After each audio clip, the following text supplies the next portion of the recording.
Hi, this is Daniel Alpine, animation historian, and welcome to a new episode of Animation Memory Lane. Early in the year, I posted a video lecture about Fantasia 2000, and now I will lecture about the first Fantasia in time for its 85th anniversary. But before we continue, please remember to give us thumbs up and to subscribe to the channel for even more content. The story starts in the late 1930s when Walt Disney saw that his character, Mickey Mouse, was losing popularity because Mickey was a difficult character to write for in contrast to the much funnier Donald Duck, and Walt thought that he needed a new story to renew interest in Mickey. It was then that he remembered an old scrapped idea of adapting the story of The Sorcerer's Apprentice and putting Mickey into the title role. And also, the music will be Paul Duka's tone poem that he wrote for the story. Soon after, Walt had dinner one night at a famous Hollywood restaurant called Chasen's, and it was there that he met the famous conductor Leopold Stokowski. Stokowski, or Stokey as his associates called him, was a renowned conductor of classical music, and he was the one that helped introduce a new generation of people to the classics. And he was also featured in a few movies at that time that included the big broadcast of 1937. And Stokey was also caricatured in a few Hollywood cartoons at that time because he had a striking look to him. Then Walt pitched to Stokey the idea of him conducting a new Mickey Mouse short that would use Paul Duka's Sorcerer's Apprentice, and Stokey, who happened to be a fan of Walt, signed on to the project. But what Walt's brother and business associate, Roy O. Disney, saw that this was a very expensive project, even for a short, because of the hiring of Stokey and the Philadelphia Symphony Orchestra. And Roy was the one that handled the money and was the one that told Walt that he had to be careful. But what Walt saw was that this could be bigger than a typical short, and this could be expanded upon as a concert feature, as he said. After it was decided to expand this into a feature film, eventually called Fantasia, Walt Disney and Leopold Stokowski and composer and music critic Deems Taylor, who would act as the master of ceremonies in the film, would start the process of selecting classical music to be featured in this. And Frank Thomas remembered that he was listening in on these meetings and he knew that something was up and this was going to be a bold film.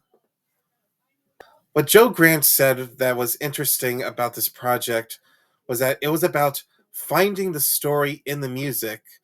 Once the music selection was settled, it was all a matter of trying to find what the concept was and what the story is, instead of the typical adaptation of a classic story or even a typical film narrative.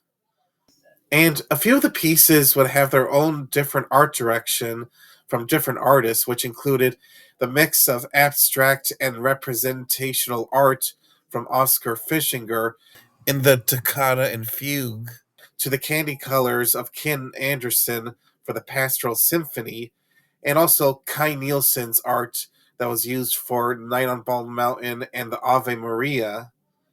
And a lot of the pieces were a tour de force to the different animators that worked on it, which included Les Clark's animation of Mickey in The Sorcerer's Apprentice, to Josh Metter's special effects animation for The Rite of Spring, and also Bill Teitla's powerful animation of Chernabog in Night on Bald Mountain. What's a little hard to believe was that Disney's original distributor at that time didn't want to distribute Fantasia because they didn't think it would work with an audience, so Walt decided to distribute it himself.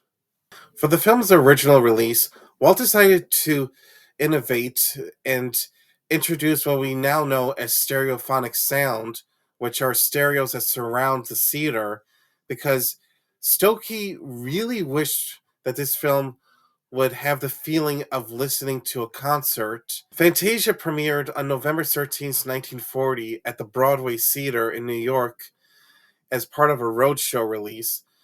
That was when a movie was released in select large cities before its general release. And it did run for a long time. For example, in New York, it ran for a year. Unfortunately, Fantasia was not successful in its first release. It was partly because of the expense of installing stereo sound into theaters at that time, but a major reason was because of World War II happening in Europe and the film couldn't be really released overseas.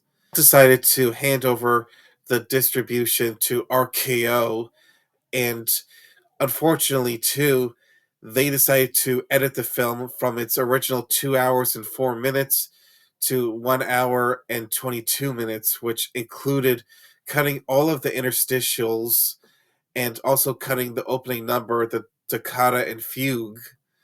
And this was not that successful either, and it was part of a double feature was a western.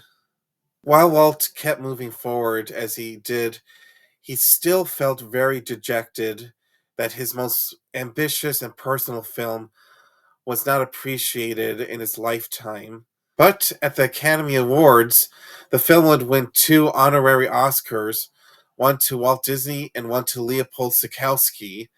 And when Disney decided to re release their older films into theaters, Fantasia started to become more and more popular and finally earned a profit in its 1969 re release. And ever since then, Walt Disney's most ambitious and personal and unusual film is now considered a classic. And I've seen the film since I was a kid, and even I enjoyed it because it truly is a celebration of the art of animation, and it's something that would inspire future animators and even future composers. Let me tell you this one anecdote to end this lecture.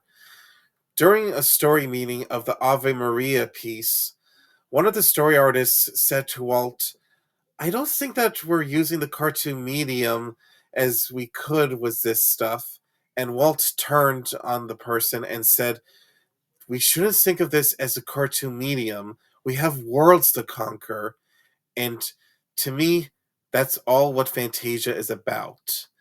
The world of animation and what it can do, and a celebration of that. To learn more about the history of Fantasia, please check out my article on my blog, Daniel Alpine's Animation Wonderland, and remember to share it with anyone else that would be interested.